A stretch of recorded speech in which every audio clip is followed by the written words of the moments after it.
तो आज बात करते हैं एक ऐसे टॉपिक पर जो आजकल हर गली, हर सोसाइटी, हर मोहल्ले में चल रहा है। जेलेसी, ईगो, कंपैरिजन और ये सब एक इनविजिबल वायरस की तरह लोगों को खा रहा है।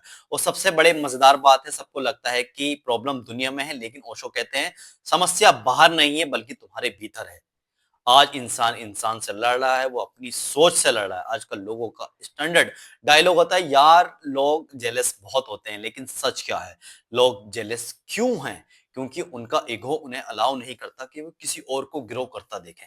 तो इस पर ओशो कहते हैं तुलना करना बंद करो, कंपैरिजन करना बंद करो, ईगो खत्म हो जाएगा। और कंपेयर कैसे करते हो तुम? आज किसी ने गाड़ी ले ली तो तुम्हें लगा कि इसने कैसे ले ली, उसका किसी का बिजनेस ग्रो हो रहा है कि कैसे हो रहा है, कोई अच्छा काम कर रहा है तो कैसे कर रहा है। जेलसी एक रिएक्शन है, जेलसी एक कन्फेशन है, रिएक्शन नहीं है कि तुम अपनी जिंदगी से खुश नहीं हो, ये बताता है। ओशो बोलते हैं कि जो व्यक्ति अपने जीवन से संतुष्ट होता है, वे किसी से जेलस नहीं होता है। ये लाइन बहुत इंसल्टिंग नहीं है, लेकिन ये एक सच्चाई है। ईगो की बात करते हैं, कोई थोड़ा-सा किसी को स्टेटस मिल जाए, ईगो बैलून की तरह फूल जाता है। किसी को थोड़ी प्रशंसा कर दो, किसी उसका डांस फूल जाता है, किसी की थोड़ी-सी आलोचना कर दो, तो उसका ईगो टूट जाता है। ओशो कहते हैं, ईगो तुम्हारी शक्ति नहीं है, तुम्हारी सबसे बड़ी कमजोरी है। ईगो को लोग शील्ड समझते हैं, पर वो एक सबसे बड़ी जेल है। इंसान कुछ भी कर ले, ईगो का पेट कभी नहीं भर सकता। ईगो हमेशा एक ही सवाल पूछता है, कौन बड़ा, कौन छोटा?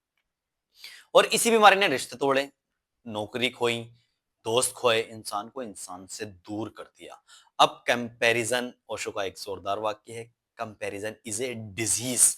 और ये सच भी है कि तुम्हारी जिंदगी तुम्हारी है, उसका रास्ता तुम्हारा है, दूसरों से कंपेयर करना बंद करो। चिड़िया और मछली का कभी कंपेयर नहीं हो सकता, क्योंकि एक उड़ सकता है, एक तैर सकता है, दोनों कंपेयर करेंगे तो एक दूसरे से दुखी होंगे।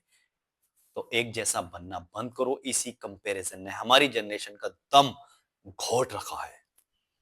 और किसी और को हराना नहीं चाहते, बस हम अपने अंदर की जेलसी को भगाना चाहते हैं। ओशो कहते हैं जेलसी तब जन्म लेती है जब तुम अपनी असलियत से भाग रहे होते हो, और ये बात मार देती है, सच लाए तो दर्द देती है, और दर्द लाए तो क्योर देती है। आज का इंसान जेलस इसलिए होता है क्योंकि वो खुद की लाइफ नहीं जी रहा है, वो दूसरों की हाईलाइट फील कर रहा है, देख रहा है, और खुद को जज कर रहा है। तुम्हारे पास जो है वो कम नहीं है। तुम तब तक फील करते हो जब तक तुम दूसरे को ज्यादा नहीं देख लेते। अब ओशो का सबसे बड़ा बम, जेलसी और ईगो का इलाज क्या है? ओशो का आंसर है अवेयरनेस, अवेयरनेस, अवेयरनेस, जागरण, जागरूकता, अपने आप को देख लेना। ओशो कहते हैं जेलसी को दबाओ मत, बस ऑब्जर्व करो, उसको देखो, समझो, और वो स्लोली डिसॉल्व हो जाएगी। क्योंकि जेलसी कोई परमानेंट चीज नहीं है, ये तो एक पैसिंग भाव है, और बस तुम उसको पकड़ कर बैठ जाते हो जब तुम देखते हो कि कोई जेलसी तुम्हारे अंदर उठ रही है और तुम उस पर रिएक्ट नहीं करते, तो ईगो कमजोर पड़ने लगता है और धीरे धीरे ईगो का नकाब गिरने लगता है। फिर तुम रियल तुम बन जाते हो। ओशो कहते हैं रियल इंसान कभी जेलस नहीं होता, रियल इंसान कभी कंपेयर नहीं करता, रियल इंसान खुद की रोशनी में जीता है। और रियल बनना आसान नहीं है, पर पॉसिबल है। कैसे? बस एक काम करो, खुद को देखो, खुद को समझो, खुद की जिंदगी जियो, दूसरों को मत देखो। उनकी सक्सेस, उनकी फेलियर, उनका स्टेटस, ये तुम्हारी लाइफ का मैटर है ही नहीं। तुम्हारी जिंदगी का मैटर तुम हो, तुम्हारी ग्रोथ, तुम्हारी शांति, तुम्हारी अवेयरनेस।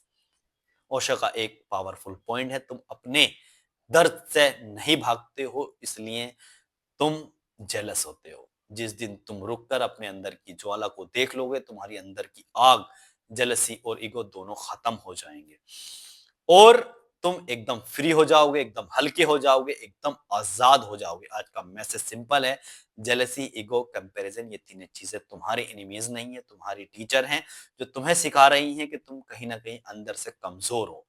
अपने आप को ऑब्जर्व करो, ओशो का मंत्र याद रखो, कंपेयर करना बंद करो, अपने अंदर की रोशनी को जला लो, तो तुम बेहतर इंसान और बेहतर जिंदगी जी पाओगे। पसंद आई है तो लाइक कर दो, चैनल को सब्सक्राइब कर लो। Thank you so much.